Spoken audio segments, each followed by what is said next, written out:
আমারও ভালো লাগে। আচ্ছা দাঁড়াও, আমি কিছু বের করি, দেখো দেখি কি করা যায়, কীভাবে। ফিরে ফিরে যা, তোর শরীর ওগুলা কোথায়? তুই না আমার ঘরের বউ, আমার বিবাহিতা স্ত্রী, এত রাতের অন্ধকারে তুই ছাদে কি করিস? তুমি Shut up. তোর কোনো কথা আমি শুনবো না। তোর মান সম্মান না থাকতে পারে, এই সোসাইটিতে আমার মান সম্মান আছে। তোর সঙ্গে যা কথা হবে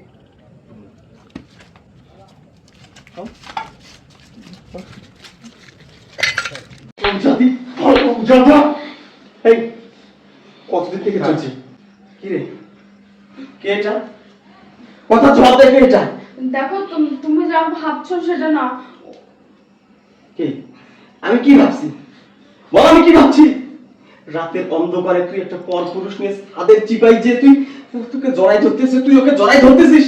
তোরা কি ভেবেছিস আমি তোদের কোনো কথা শুনিনি? কি বললি তুই ওকে? আমার সঙ্গে তোর থাকতে ভালো লাগে না, আমাকে তোর সহ্য হয় না। কতদিনের ও তোকে নিয়ে যাবে, কতদিনে তুই ওর ঘরে বউ হবি, এই কথাগুলোই তো হয়েছে ওকে, তাই না? তুই কি ভেবেছিস আমি কিছু জানি না? আরে আমি সব জানি, সব শুনেছি নিজের কানে। শোন, আমি অনেক দিন যাবত তোর সাথে যে সম্পর্ক এটা আমি জানি, কিন্তু হাতে নাতে ধরার অপেক্ষায় আমি এতদিন ছিলাম। তোর মনে প্রশ্ন রাখতেছে না আজকে আমি কিভাবে জানলাম তুই ছাদের উপরে? তুই প্রত্যেকটা বেলায় খাবারের সাথে সাথে আমাকে তুই ঘুমের ট্যাবলেট খাওয়াস, নয়তো আমার শরীরটা দুর্বল হওয়ার মতো যে কোনো মেডিসিন দিস। আজকে তোর দেয়া খাবারটা আমি খাইনি, আর তোর পায়ে আমি কালি মেখেছিলাম। তুই যেখানে যেখানে গিয়েছিস চিহ্ন রেখে গেছিস, ওই চিহ্ন দেখে দেখে তোকে আজকে আমি হাতে নাতে ধরেছি। আর একটা ইম্পর্টেন্ট কথা তোকে আমি বলি, গত 1 মাস তোর সঙ্গে আমি এক রাতও সহবাস করিনি, তাহলে তোর বিছানার নিচে টেস্ট টিউব আসলো কোথা থেকে? পজিটিভ কিভাবে হলো, আর তুই কিভাবে প্রেগন্যান্ট হলি, আর কিভাবে তুই অ্যাবর্শন করলি? কোথায়, কোন ক্লিনিকে, কখন, কয় টাকা দিয়ে অ্যাবর্শন করেছিস সেই তথ্য আমার কাছে আছে। শুনতে চাস? আমি তোকে এখনই প্রমাণ দিতে পারবো, সব তথ্য আমার কাছে আছে। আচ্ছা ভাই, তোর কাছে আমার একটা প্রশ্ন, কোন জায়গাটায় আমি তোকে অসুখী রাখছি? সব তথ্য আমার কাছে আছে। এই মাগি, তোর নোংরা মুখ দিয়ে একটা কথাও আর বলবি না। এই সব বলে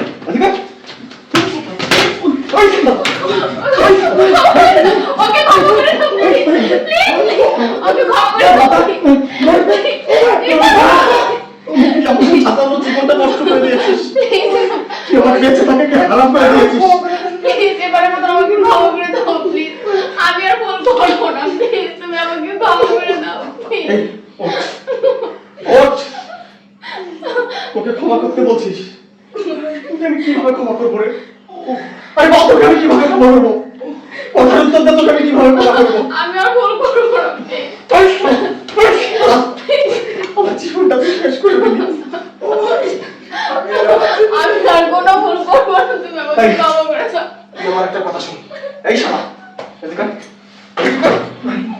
তোকে আমি কয়টা কথা বলি, তুই আমার কথা কয়টা শুধু একটু মনোযোগ দিয়ে শোন। আচ্ছা, আমি তোকে কোন জায়গায় অসুখী রাখছি বলতো? পুরুষ হিসাবে আমি কি অক্ষম, নাকি তোকে ভরণ পোষণ দিতে আমি অক্ষম?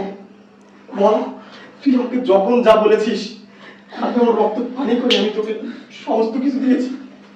দাঁড়া, এই শালা দাঁড়া, একটাও মারার চেষ্টা করবি না যদি বাঁচতে চাস। জান তাহলে এটা কেন করলি? আচ্ছা তোকে জিনিস চিন্তা করে দেখতো, আমার চেয়ে খুব স্মার্ট এই ছেলেটা, আমার থেকেও কি টাকাওয়ালা। তাই শোন, তোর মতো মায়ের সাথে কথা বলি আমি আমার সময় নষ্ট করতে চাই না ভাই।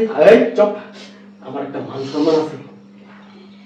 পাশের ফ্ল্যাটের লোকজন জানার আগে আমি তোকে বলতেছি, তোরা দুদিন আমার সামনে থেকে চলে যা, আমি আর তোকে নিয়ে সংসার করতে চাই না। ভাই এবারের মতো আমাকে মাফ করে দিন ভাই, আমি জীবনে এরকম কিছু করবো না, ওর সাথে আমার খারাপ কিছু হয়নি ভাই, আমাকে মাফ শোনো না, ওর সাথে আমার কোনো অবৈধ সম্পর্ক নাই।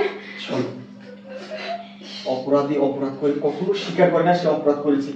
আমার নিজের চোখে দেখা জিনিসগুলো তুই আমাকে ভুল বানাচ্ছিস। আমার নিজের চোখে দেখা জিনিসগুলো তুই আমার কাছে ভুল প্রমাণ করতে চাচ্ছিস। শোন, এই সমাজে আমার একটা মান সম্মান আছে, আমি তাই বলতেছি এখনো লোকজন জানার আগে এই রাতের অন্ধকারে তুই আমার বাড়ি থেকে বের হয়ে যা। আমি আশেপাশের লোকজন জানার আগে আমি আমার সমস্ত কিছু বিক্রি করে নির্দেশ হয়ে যাবো। এই, আমাকে আর তোকে কিছু করতে বাধ্য করিস, নাহলে দুটাকে আমি খুন করে ফেলবো। বেরিয়ে যা। এই সব বেরো বলছি। এই, বেরো।